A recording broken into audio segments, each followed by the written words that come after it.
Hi everyone, welcome to Physics Galaxy. और भी कुछ क्वेश्चन देखेंगे जो इस बार नेट में पूछा गया था। ये हमारा पार्ट 3 जो डिस्कशन है। आगे जो 11 क्वेश्चन हम लोग पार्ट 1 और पार्ट 2 में वहाँ पे सॉल्व किया है। तो ये मेमोरी बेस्ड क्वेश्चन है जो है कि एक one term harmonic oscillator system has the Hamiltonian is given. ऐसे एक हैमिल्टोनियन गिवन था और उसमें बोला गया था A इक्वल टू 2 और L1 L2 का वैल्यू 1 था। क्वेश्चन में पूछा गया था possible energy of the system. तो यहाँ पे देखिए कि कुछ ऑप्शन यहाँ पे गिवन है जो ऐसे था। और इधर इसको सॉल्व करने के लिए तो ए जो होता है कि L1 प्लस L2 का मॉड वैल्यू से लेके L1 माइनस L2 का मॉड वैल्यू। तो इधर जो आ रहा है कि 1 1 पुट करने से 2 और 0 और इसके अंदर जो इंटीजर है कि 1। तो फिर देखिए कि हैमिल्टोनियन जो था ऐसे और इसको लिखा जाता है कि L जो है वेक्टर एडिशन फॉर्म में फॉलो करता है। तो L equal to L1 plus L2 और यहाँ से जो आ रहा है कि L1 L2 का value half of L square minus of L1 का स्क्वायर माइनस ऑफ L2 का स्क्वायर। इसको पुट करने से रिजल्ट आ रहा है L1 L2 का वैल्यू जो है ये है और इधर जो था L2 का स्क्वायर माइनस ऑफ Lz का स्क्वायर। तो फिर L स्क्वायर का मतलब है कि L ऑफ L प्लस 1 और उसके साथ A का स्क्वायर जो बाहर पे यहाँ पे है। और इधर क्वेश्चन में एप्सिलॉन अंडर A का स्क्वायर था तो ये कैंसिल आउट हो जाएगा। तो सिमिलरली L2 का स्क्वायर जो वैल्यू आएगा L2 ऑफ L2 प्लस 1 और इधर जो आ रहा है कि Lz के लिए वो आएगा ml स्क्वायर ऑफ A का स्क्वायर। तो ऐसे करके इसका जो कंप्लीट सॉल्यूशन है यहाँ से जो आ रहा है कि एनर्जी का वैल्यू तो A आ रहा है, ये एक्चुअली ml है, ml का स्क्वायर। और जो यहाँ पे स्पेसिफिक L जो केस गिवन था L इक्वल टू 2 के लिए पूछा गया था। तो L इक्वल टू 2 जब होता है कि ml का वैल्यू 2 हो सकता है 1 0 -1 -2 होता है 2L प्लस 1 5 वैल्यू आ रहा है। तो इसमें देखिए कि ml का वैल्यू 2 या -2 लीजिए तो क्या आएगा कि 4 आएगा। 0 के लिए 0 आ रहा है और 1 और -1 के लिए 1 आ रहा है स्क्वायर के लिए, ठीक है। तो इसमें आप ml का स्क्वायर पुट करेंगे तो एनर्जी जो सिस्टम में जो आ रहा है 3 epsilon 2 epsilon and minus epsilon. तो इसलिए इसका जो राइट ऑप्शन है ये है 3 epsilon 2 epsilon and minus epsilon. Next एक डिफरेंशियल इक्वेशन गिवन था और इसमें सॉल्व करने के लिए बोला गया था इसका सॉल्यूशन क्या होगा और इसमें कुछ बाउंड्री कंडीशन गिवन था। ये डाटा मिस्टेक है। तो देखिए इसमें सॉल्यूशन कैसे करना था एक्चुअली। यहाँ पे देखिए कि ये जो है इधर से आप CF कैलकुलेट कर सकते हो दैट मींस इक्वल टू 0 और ये जो टर्म है इसे यहाँ से पार्टिकुलर इंटीग्रल। तो इसमें कैलकुलेट करने से जो रिजल्ट आ रहा है प्लस माइनस i/2। तो इसमें जो YC आ रहा है कि ये लिख सकते हो कि A of e to the power x/2 plus B of a to the power minus x/2 और यहाँ पे ये भी जो है कुछ कांस्टेंट है, ठीक है। तो यहाँ से जो आ रहा है पर्टिकुलर इंटीग्रल ये है कि 2x। तो टोटल जो सॉल्यूशन होता है y equal to YCF plus YPI। तो यहाँ से आ रहा है ये रिजल्ट, ठीक है। और बाउंड्री कंडीशन लगाने से जो क्वेश्चन में गिवन था एक्चुअली A और B मिल जाएगा।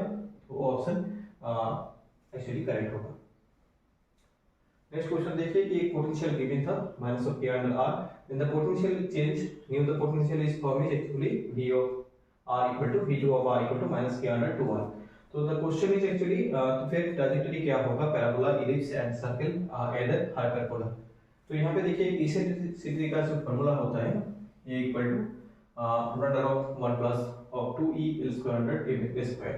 तो इधर जो है कि v इफेक्टिव सेंटर पोटेंशियल के लिए L square under 2m r square minus of k under 2m r। Okay, तो ये पोटेंशियल को लेके जाना है। तो इस पोटेंशियल के लिए ट्रैजेक्टरी क्या हो रहा है वही पूछा गया था। तो फिर यहाँ से जो आ रहा है कि L स्क्वायर का वैल्यू और ये जो है इक्विलिब्रियम कंडीशन और v इफेक्टिव का प्राइम इक्वल टू 0। तो यहाँ से आ रहा है L स्क्वायर का वैल्यू और सेंटीमीटर फोर्स जो होता है कि m स्क्वायर r इसको इक्वल करना है कि k अंडर 2r स्क्वायर। जो पोटेंशियल था पोटेंशियल को फोर्स में लिखेंगे तो ये आ जाएगा, ठीक है। तो इसमें देखिए कि हाफ ऑफ m स्क्वायर आ रहा है k अंडर 4r जो है कि काइनेटिक एनर्जी, ये जो है काइनेटिक एनर्जी। तो फिर टोटल एनर्जी जो होता है kinetic energy plus potential energy.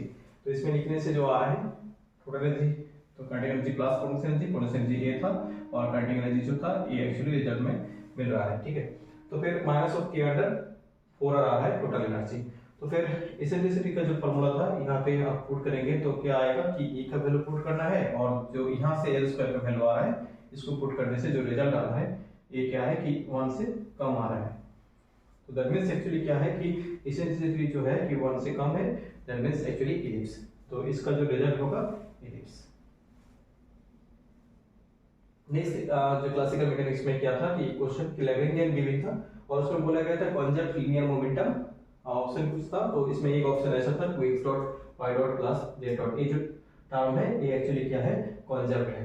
तो ये कॉन्जर्व है मतलब इसका जो डेरिवेटिव है वो क्या है कि जो है कि जीरो, दैट मींस ये जो कॉन्जर्व है बोला जा रहा है। ऐसे कुछ और भी ऑप्शन था वेलोसिटी के टर्म में, तो ऐसे ये जो क्वांटिटी है कॉन्जर्व, तो दैट मींस ये जो एक्चुअली इसका डेरिवेटिव है ये जीरो है, e2x double dot plus y double dot plus z double dot equal to zero.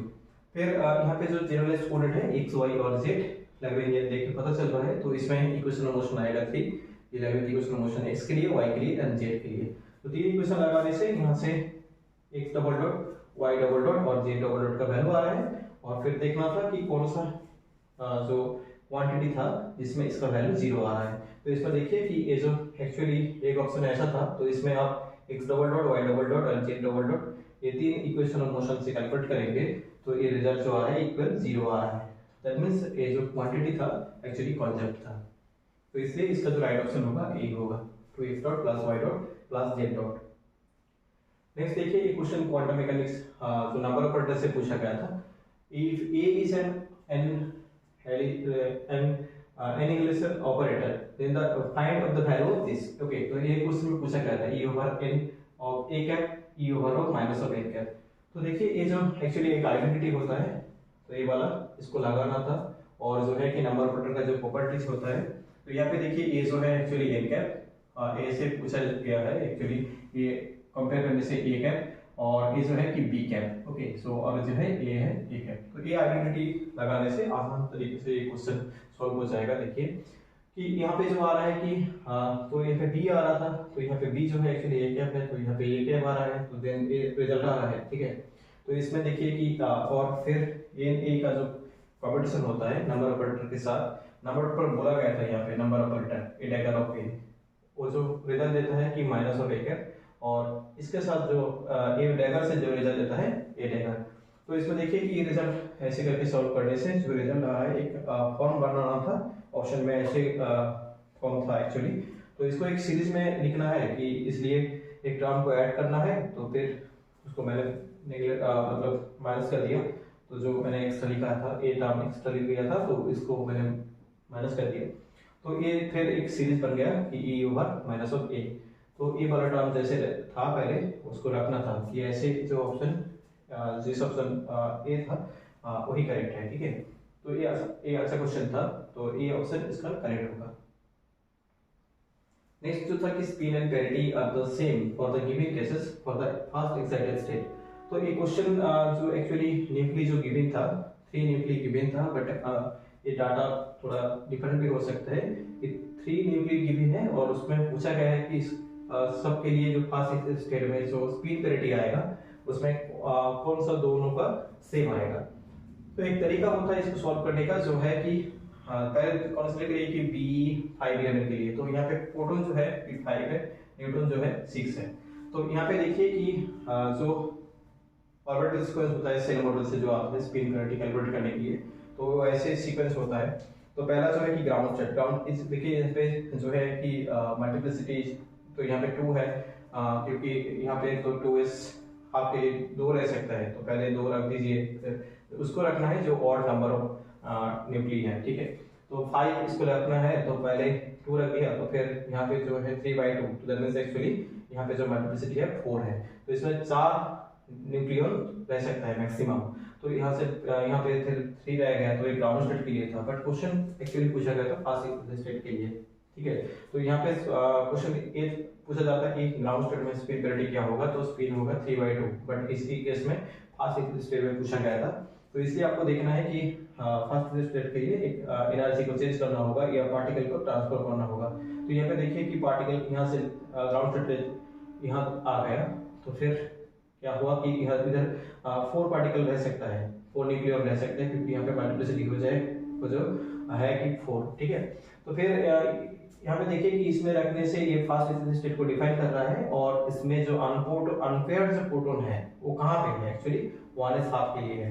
तो ऐसे करके इसका जो स्पिन है कि हाफ, और पेरिटी जो होता है कि -1/n, इस फार्मूला से s के लिए क्या होगा कि 0, so that means of minus जो होगा कि half of -1 to the power यहाँ पे 0 आ रहा है, तो that means actually -1 to the power 0 that is actually positive.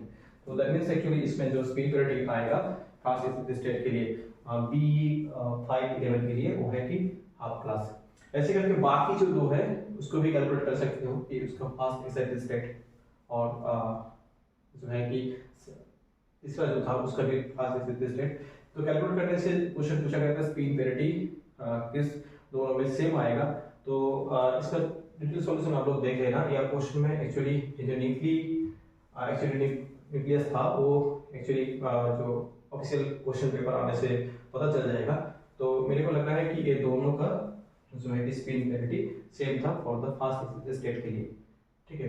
तरीका जो होता है ऐसे ही होता है, ठीक है।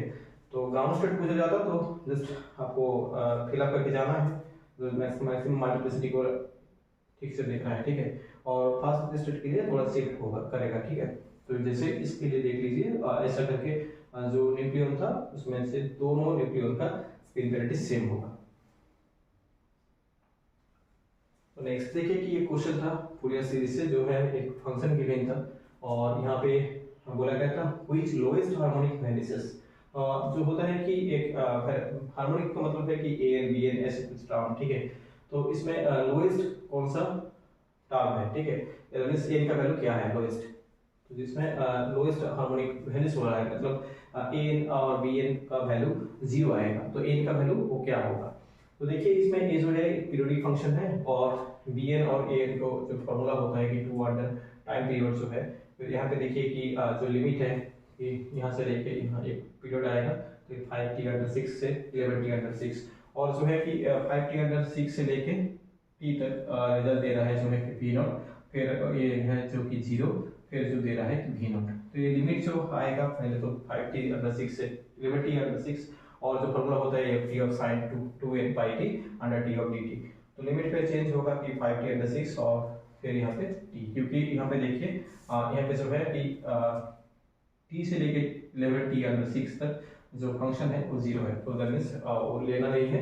बस इसको सॉल्व करने से जो रिजल्ट आ रहा है देखिए कि यहाँ पे cos ऑफ 2n pi का वैल्यू 1 आ रहा है, तो फिर यहाँ पे जो आ रहा है कि n = 6 के लिए bn का वैल्यू 0 आ रहा है। तो दैट मींस b6 का वैल्यू 0 आ रहा है, बट b3 का वैल्यू 0 नहीं आ रहा है। तो सिमिलरली an को कैलकुलेट करेंगे तो देखेंगे कि a6 का वैल्यू 0 आएगा, तो सिमिलरली a3 का वैल्यू भी 0 आएगा। बट क्वेश्चन पूछा गया था कि लोएस्ट हार्मोनिक वैनिसेस, तो ऑप्शन में 3 और 6 दोनों था। तो देखिए कि a3 का वैल्यू 0 आ रहा है बट b3 का वैल्यू 0 नहीं आ रहा है, बट a6 और b6 दोनों 0 आ रहा है। दैट मींस जो n का वैल्यू जो लोएस्ट होगा वो है 6। तो क्या होगा कि वो सारे हार्मोनिक्स जो है ये वैनिसेस हो जाएगा, ठीक है। तो n = 6 इसका करेक्ट ऑप्शन होगा। नेक्स्ट जो है कि for the maximum wavelength of the Barnes series for the hydrogen and the deuterium atom calculate, एक क्वांटिटी पूछा गया था lambda h lambda d under lambda h cross of 100, इसके साथ एक 100 मल्टीप्लाई किया गया था।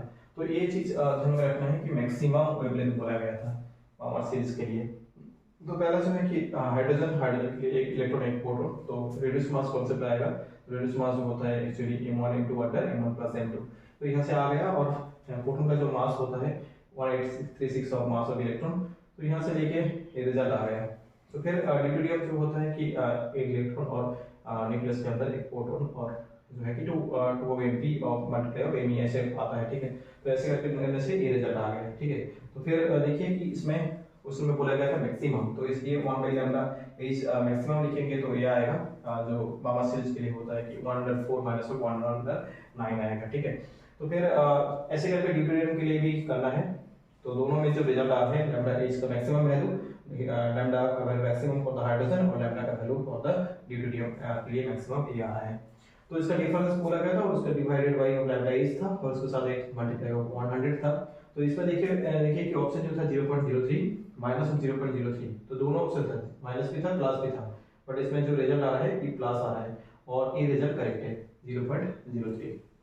यही पूछा गया था कि lambda H minus lambda D under lambda H, उसके साथ 100 मल्टीप्लाई था।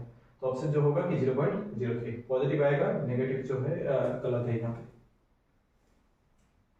नेक्स्ट देखिए कि एक क्वेश्चन पूछा गया था for the state of psi of r of the root under 3 under 8 of y of 1 0 theta phi of x minus of 5/8 of y equal 1 theta phi of x of plus. तो यहाँ पे देखिए कि question पूछा गया था, इसका expectation value क्या आएगा for the speed of particle के लिए। ऑप्शन देता कि h का अंडर 2, 3h का अंडर 2, 3h का अंडर 4 और 5h का अंडर 2। तो इसमें देखिए कि जो प्रॉपर्टी होता है iz का जो आइगन वैल्यू होता है az, जब ये जो y और ln पे ऑपरेट करते हैं तो रिजल्ट देते हैं m स्क्वायर, और ऐसे करके az जब x प्लस x माइनस पे ऑपरेट करते हैं तो प्लस प्लस के लिए प्लस देता है और माइनस के लिए माइनस लेके आता है, ठीक है। तो इसमें से ये कैलकुलेट करने से जो रिजल्ट आ रहा है ये आ रहा है, देख लीजिए थोड़ा पहले जो केस में इसमें ना m का वैल्यू 0 है तो ये 0 आ रहा है, तो देन क्या होगा कि इसके लिए होगा कि m का वैल्यू 1 है तो इसमें रिजल्ट आएगा कि 1, that means actually m square का वैल्यू जो आ रहा है कि a स्क्वायर ओनली, और इसमें जो है कि 5/8 आ जाएगा। तो फिर जो है कि नेक्स्ट इधर देखिए कि इसमें x माइनस है, जो है कि माइनस के लिए क्या होगा कि माइनस के लिए माइनस आएगा, तो इसलिए जो आ रहा है कि माइनस h का अंडर 2, रिजल्ट क्या देता है कि माइनस के लिए माइनस और h का अंडर 2 प्लस के लिए प्लस h का अंडर 2। तो ऐसे करके इसमें जो आएगा प्लस h का अंडर 2, क्योंकि इधर जो है कि x प्लस है, तो इसको कैलकुलेट करने से जो रिजल्ट आ रहा है 3/4 h स्क्वायर। तो ये एक क्वेश्चन मेरे को मिला था, और भी आपको क्वेश्चन मिल याद है तो आप लोग इस नंबर पे व्हाट्सएप कर दीजिए। तो नेक्स्ट वीडियो में हम लोग उसका डिटेल सॉल्यूशन लेके आएंगे। Thank you.